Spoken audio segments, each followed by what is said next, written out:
You shouldn't be trying to time the market, but also you should be buying the dip. Wait, what? Hello everyone, my name is Zach and welcome to On Cash Flow, where I help you become a master of your own cash flow. Now let's get started. The short answer here is to simply divert extra funds that you have into buying more shares when the market is down.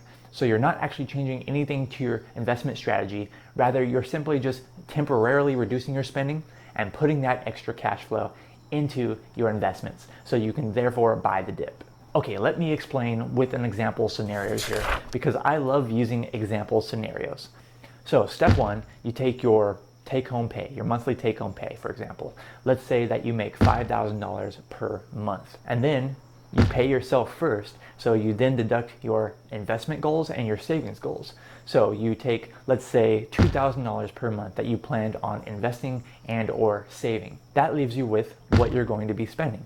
And that happens to be $3,000 per month. Now, let's say a market downturn occurs and you define what your threshold is going to be. So when that market downturn occurs, you're going to take some of that $3,000 that you're normally spending per month, and you're instead going to temporarily put a little bit of that money into buying more shares. So you're going to put a little bit more to that $2,000 investing or saving category. You're going to therefore be taking advantage of the dip.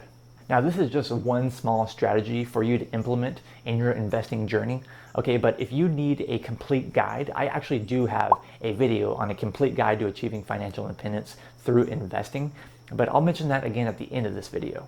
I first want to let you know that trying to time the market is a loser's game. It's almost impossible for you and I to time the market in a very decent way. Forget doing it perfectly, just doing it in a good way that's going to be profitable for us is extremely difficult.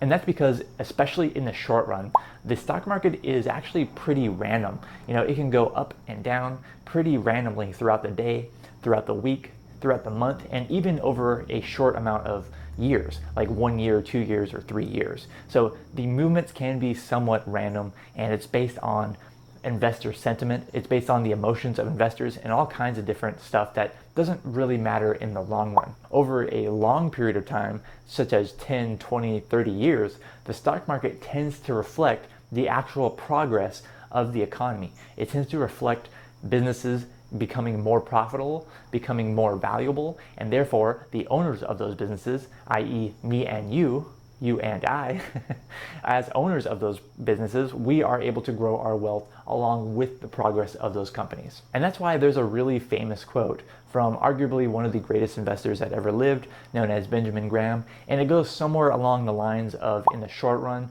the stock market is a voting machine, but in the long run, the stock market is a weighing machine, which exactly illustrates what I just mentioned before. There's so many studies out there that have been done. There's so many that looked at market timing and have pretty much unanimously concluded that market timing is nearly impossible for most people. There's one that I actually mentioned in a video I did recently that I really liked. It was done by Personal Finance Club, and it's just basically what it talked about was there was one person who perfectly timed the market but took their money out when the market was not at the peak, and they perfectly timed buying it at the bottom. There was someone who did the exact opposite of that, where they were the worst market timer ever. And then there was someone who just steadily invested the same amount of money each month. And you could guess it, the person who steadily invested each month and just stayed in the stock market, they ended up with the most amount of wealth over the same time period, investing the same amount of total money. That's why it's true when people say time in the market beats timing the market. You know, it's something that's pretty funny and you probably heard it before, but it actually really is true. That's why if you invested $100 and just left it in the stock market 50 years ago, that $100 would become worth over $12,000. $12,209, pretty much to be exact. And you might be saying, wait, time in the market, not timing the market? Okay, boomer. But seriously, it is true. Let me give you another example here.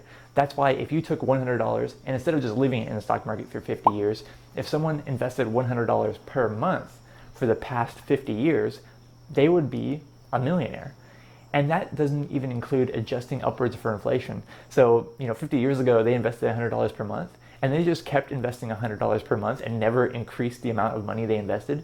Today, they would be worth over $1.8 million. $1,800,000 $852,361 to be more exact. So that really helps illustrate the fact that time in the market, that 50-year time period, it really did make a huge difference, even if you're only investing $100 per month. Now, when it comes to the strategy of buying the dip, it is one small strategy that you could implement into your investing journey. But one other strategy I think that you should implement before you implement this one is the strategy of hitting the like button on this video. It costs you actually $0 per month to hit the like button on this video. And in fact, you can do the same thing on every single video that comes out from On Cashflow. And if you did that, I would really appreciate it because it really does help me out. And it could help you out as well, because then YouTube will recommend more of my videos to you that you probably also need to watch. Okay, but seriously, let's get back to buying the dip. So I'm going to break down this strategy that I'm going to present to you with another scenario, because I think that scenarios backed with actual data are one of the best ways that you can learn on how to do something. So let me give you the scenario here. Let's say it is November or December of 2021. And you're feeling really good because you've been investing in the stock market and it is pretty darn high. So VTI, which is Vanguard's total stock market index, that happens to be worth $240 per share, somewhere around there in November or December of 2021. Now, fast forward a few months, you've been investing consistently, but the market has been, it's been going down a little bit. So let's fast forward to June of 2022. And now VTI is currently worth $192 per share. This happens to be a 20% reduction or a 20% loss from the high that you experienced in November of 2021. You have already predetermined that a 20% decline from a recent high is going to be your threshold where you are going to buy the dip. The dip to you is a 20% decline.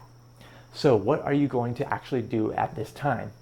Well, you're going to take your normal spending, where you happily spend this amount of money per month because this money is for spending and you have your money over here for investing. You're going to take a little bit of the money that you usually spend and you're just going to buy more shares of VTI because it is on a 20% discount for you. So you want to take advantage of that and you want to get a few more shares. Now, you're not changing how much you invest every single month. You're just temporarily taking some from your spending. Let's say you budget normally to where you eat out twice per week. Now, while the market is down at least 20%, you're going to be like, hey, I'm just going to not eat out this week and next week, however long this market downturn of negative 20% lasts. And I'm going to instead invest that extra, let's say $100 per week, into buying more shares of VTI. Therefore, I can buy the dip. So I want to know from you in the comments below, when a market downturn occurs, let's say a 20% decline from the recent high, what actions do you take? Do you take any actions or you just let it ride?